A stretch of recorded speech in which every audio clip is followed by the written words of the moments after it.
Inna lillahi wa inna ilaihi raji'un. Halin da jaruma Maryam Yahaya ta shiga kenan. Assalamu alaikum wa rahmatullahi ta'ala wa barakatuh. Yan uwa masu bibiyar wannan channel mai suna Farin Wata. Da fatan kuna lafiya.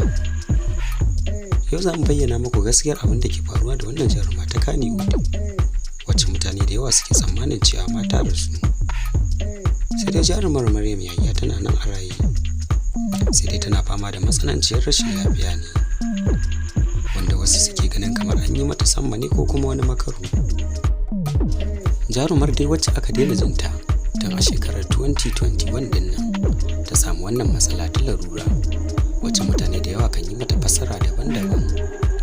Wasu na cewa mata mutu, wasu kuma suna cewa ai makaru ne aka yi mata ko wani sammu.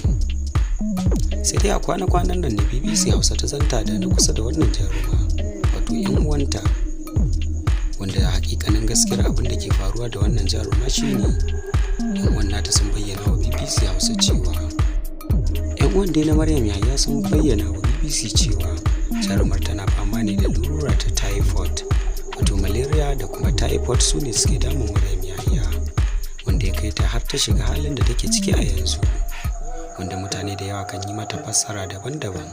Wasu kuma na yada labaran karya game da wannan jarumar dai a yanzu haka tana asibiti kuma tana karɓar magunguna, kuma yanzu haka ma ta fara samun sauki a cewar 'yan uwan nata. Don haka muna yi mata addu'ar Allah ya bata lafiya ya kuma kiyaye gaba. Sannan kuma masu yada labaran karya da su guji irin wannan ta'ada, domin ba hanya ce mai bullewa ba. Jaruman dai da yawa na Kannywood suna fama da irin waɗannan abubuwa, wato na zarge-zarge da kuma yada labaran jita-jita, wato labaran karya a kansu. Yan uwa, wannan shine gaskiyar abin da ke faruwa da Maryam Yahaya. Kar ku manta da danna mana alamar subscribe da kuma alamar karaurawa domin samun sababbin shirye-shiryen mu a duk lokacin da muka dora. Mun gode, ku huta lafiya.